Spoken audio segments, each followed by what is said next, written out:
Hello दोस्तों, welcome to my YouTube channel. आज हम बात करने वाले हैं भारत की दिग्गज प्राइवेट बैंक यहाँ पे एक्सिस बैंक लिमिटेड के बारे में। कल यहाँ पे इसके नतीजे आए और यहाँ पे बाजार में आज इसकी बढ़िया पिटाई होती हुई दिखाई दी है। यहाँ पे 6.5% की गिरावट के साथ यहाँ पे एक्सिस बैंक का शेयर बंद होता हुआ दिखाई दिया और इसी के चलते यहाँ पे बैंक निफ्टी में भी साफ साफ तौर पे वीकनेस दिखाई दे रही थी। मैं मानूं तो यहाँ पे नतीजे एकदम बहुत बढ़िया थे, बढ़िया नतीजे आए थे। इसके बावजूद भी यहाँ पे मार्केट ने इसको पनिश किया है। लगता है अगर आप एज ए इन्वेस्टर के तौर पे सोचोगे तो एक्सिस बैंक में गिरावट अपने आप में एक बाइंग की बढ़िया अपॉर्चुनिटी होती है। तो यहाँ पे कौन से लेवल पे आपको जम करके बाइंग करनी है वो तो मैं बताऊंगा ही बताऊंगा। साथ ही साथ यहाँ पे ब्रोकरेज की तरफ से भयंकर टारगेट दिए जा रहे हैं जो कि मैं आपके सामने डिस्कशन करने की कोशिश करूंगा। तो वीडियो के साथ पूरा जुड़े रहे।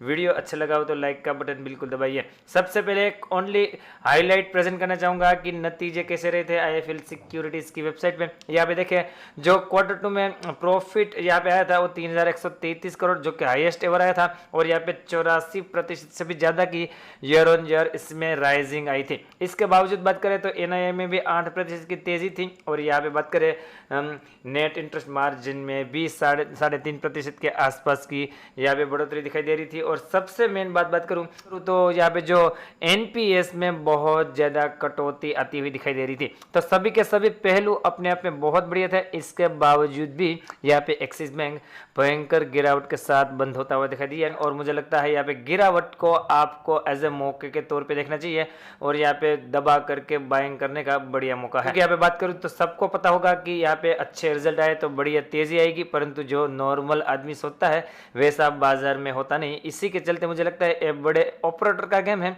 और यहाँ पे तेजी के बाद मुझे लगता है sharp bounce back axis bank में मुझे तो दिखाई दे रहा है। यहाँ पे ब्रोकरेज की तरफ से पहले तो टारगेट क्या रहा है एक्सिस बैंक के क्वार्टर 2 के नंबर के बाद वो आपके सामने प्रेजेंट करने की कोशिश करूंगा। सबसे पहले बात करूं ऐसे सिक्योरिटीज की तरफ से पहले तो टारगेट निकल कर क्या आ रहा है, वो आ रहा है 992 रुपये।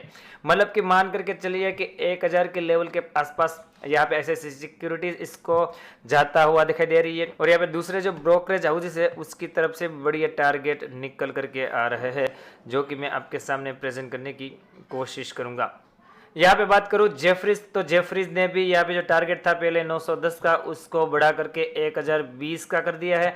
मतलब कि जेफरीज ने तो यहाँ पे 1000 के ऊपर का टारगेट दिया है। और इसके अलावा और एक ब्रोकरेज हाउस है जिसने भी बढ़िया टारगेट यहाँ पे एक्सिस बैंक में दिया है क्वार्टर 2 के नंबर के बाद। और मोतीलाल ओसवाल यहाँ पे दूसरा ब्रोकरेज है जिन्होंने यहाँ पे दबा करके टारगेट दिए है और उसने जो टारगेट दिए है वो 975 के आसपास के दिए हैं। तो सभी के सभी ब्रोकरेज हाउसेस है वो अपने आप में बुलिश नजर आ रहा है क्योंकि नंबर ही इतने बढ़िया थे। हाँ, मार्केट में भले गिरावट हुई है और गिरावट के पीछे का जो साइकोलॉजी कारण है वो मैंने आपको बताने की कोशिश करा कि यहाँ पे सभी लोग जैसा सोचते हैं वैसे यहाँ पे बड़े ऑपरेटर बिल्कुल नहीं होने देते। इसी के चलते यहाँ पे आज पैनिक सेलिंग इसमें दिखाई दी है और मुझे लगता है शार्प बाउंस बैक आगे आने वाले दिनों में एक्सिस बैंक में आपको दिखाई दे सकता है।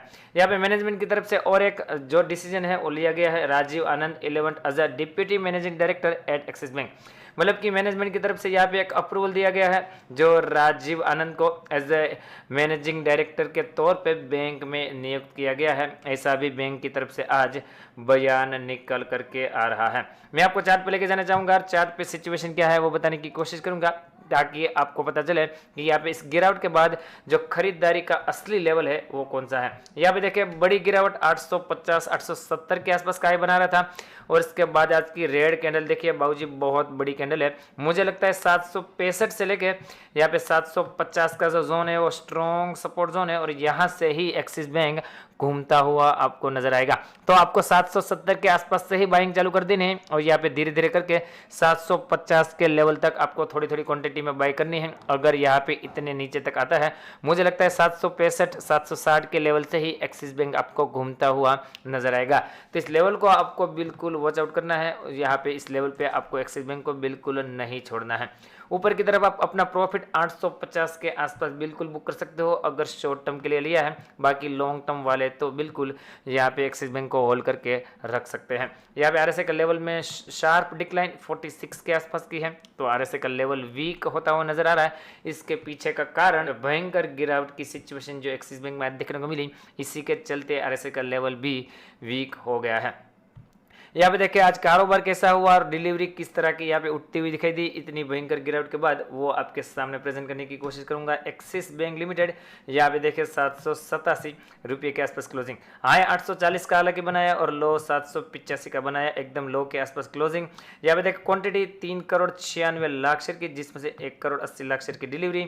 और इतनी बड़ी गिरावट के बावजूद भी 46% की धमाकेदार डिलीवरी एक्सिस बैंक में उठती हुई नजर आई है। तो बढ़िया धमाकेदार यहाँ पे सिचुएशन है। मुझे लगता है खरीदारी करने का बहुत ही ज़्यादा सुनहरा मौका अवेलेबल है एक्सिस बैंक में। अपनी स्टडी के बेस के अनुसार ही फाइनल डिसीजन लेना है। और मेरी यहाँ पे प्राइम सर्विस को लेना चाहते हो तो लिंक में दी गई जीरोधा या तो फिर अपस्टॉक की लिंक से अकाउंट ओपन करो, या तो फिर मेरी प्राइम सर्विस को नॉमिनल प्राइस देख के खरीद भी सकते हो। पूरी जानकारी के लिए आपको जो व्हाट्सअप नंबर वीडियो के डिस्क्रिप्शन में है वहाँ पे मुझे कॉन्टैक्ट करना है।